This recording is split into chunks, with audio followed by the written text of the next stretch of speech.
Hello, today we're going to be doing about seams. I'm going to show you some seams that we find commonly in our clothes that you will see every day, and I'm also going to show you seams that we can create on our standard sewing machine in the garments that we make at home. So these two seams here are the ones that you'll commonly find on high street clothing. The first one is an overlocked seam, which is created using an overlocker, or if you're American you'll call them a serger. So what an overlocker does, not only does it stitch the seam, it also trims the fabric, so you get this nice neat finish. The second one is a hemming sort of stitch. So this is used on the bottom of jeans and the bottom of t-shirts, that sort of thing. So this is created using a special machine called a cover stitch machine that has a twin needle mechanism on the bottom, and it creates this very tidy finish here.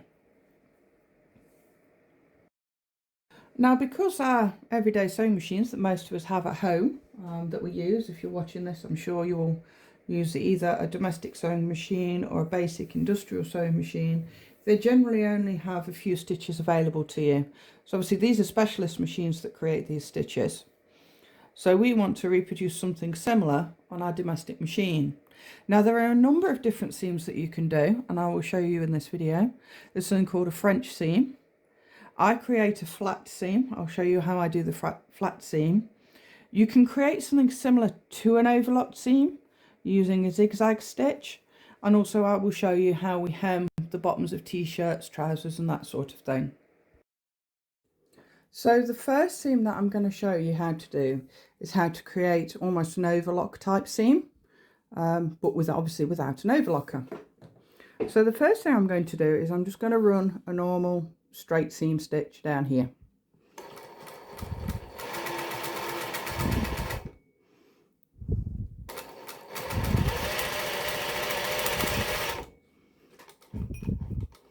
Like so. And then I'm going to select the zigzag stitch on my machine. Every sewing machine is different. I will be doing a tutorial on how to select between the zigzag stitches and the different widths of zigzag stitches on a Singer 20U. But right now, there's no point me showing you it because, as I say, everybody's machine is different. So I selected the zigzag stitch on my machine. And then when I put my seam back underneath the foot, but this time, you see where you've got your groove in the middle of your presser foot, where you slide your thread through and everything, line the edge of your seam up with that groove in the middle of your presser foot. And then what we do, we just run a zigzag stitch all the way along the seam, making sure you keep your fabric lined up with that central groove on your foot.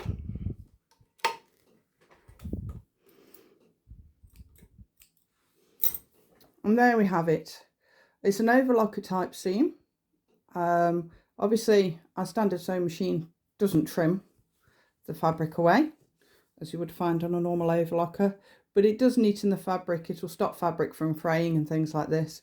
You can do your zigzag stitch narrower so the zigzags are closer together. I've just done a wide zigzag stitch on here just so you can see for demonstration purposes. But can you see how nice and neat that is?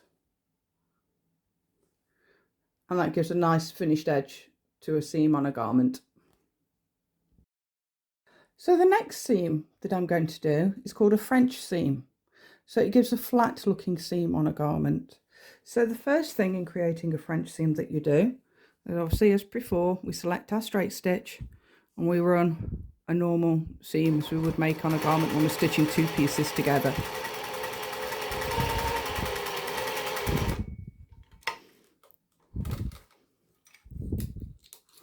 The next step is to trim this part of the seam off. Can you see how you've obviously got an excess here? So this just needs trimming down slightly. So you have quite a small seam allowance on show. You see? Then we open up our two pieces of fabric. We press our seam to the side. Obviously, if you're making a garment and using this, then you would press the seam towards the back side of the garment. We fold the fabric over like this. So our seam is now in the middle. Put it back under the machine and then run down with a straight stitch again along the edge. So you're hiding that seam allowance that you've just created. You can obviously make a French seam slimmer than this. I'm making it quite wide because obviously it's for demonstration purposes. And then you'll fold your fabric out. Now you can either leave this so that this is stuck out like a standard overlock fabric, overlock seam, excuse me, on a garment, or the other option is you can then run a stitch along the edge of here so it helps hold this seam flat, but it can feel quite bulky. Okay, can you see how that is? So that is a French seam. Yeah. So this seam that I'm going to do now is a flat seam. This is a seam I use a lot when I'm making clothing, particularly for people who are sensory, have a sensory processing disorder, so autism, ADHD, that kind of thing, because it reduces the bulk within the seam. It makes a flat seam so it doesn't irritate or itch. So again, we're going to follow the first steps as we did previously, which is stitching a straight join down here between the two pieces of fabric. The difference is this time I'm leaving a wider seam allowance.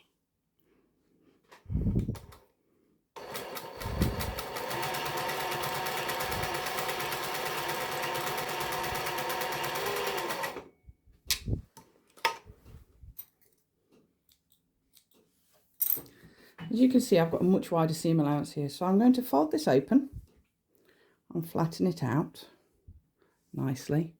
And then I'm going to take the edge of this seam and I'm going to tuck it over and fold it in. So the ends are tucked into the seam. Obviously I'm doing this on felt, so it looks like quite a bulky seam. Let me just put this in here. And then I will stitch along the edge of this seam here. So when I put it under the presser foot, let me zoom you in just a little bit so you can see, I am just slightly to the right of the middle groove. And I will carefully hold that in place. Stitch this down. It's a bit bulky. The sewing machine's just having trouble grabbing it, that's it. This is great for cottons and light materials. On heavier fabrics, bulkier fabrics, then I might do a French seam and then just stitch that down. But this is great for, as I say, cottons, light materials, sportswear, that sort of thing. So then you've created, let me zoom out a bit again, a completely flat seam. Yes, you will have a stitch line showing here, but you can build that into the design of your garment. If you have a wooden clapper, you can clap this down and make this really nice and flat. I broke mine. I'm waiting for a new one. Don't ask how I broke it. It's just one of those things. But yes, so there is your flat seam. The next one I'm going to show you is how we would hem a garment. So again, piece of fabric here, piece of felt. So what I do when I hem a garment, obviously if it's trousers and things, you will use clips to hold everything in place. I will fold the hem and then I will fold it again. And then I will run a stitch along the top of here. So as I say, fold and fold, so you're hiding any edges that can possibly fray. Put it under the presser foot. Again, I will keep it slightly to the right of the groove that's in the foot, so I stitch a nice neat line and it's going to hold the hem nicely in place. Bearing in mind I am doing this with a camera under my chin.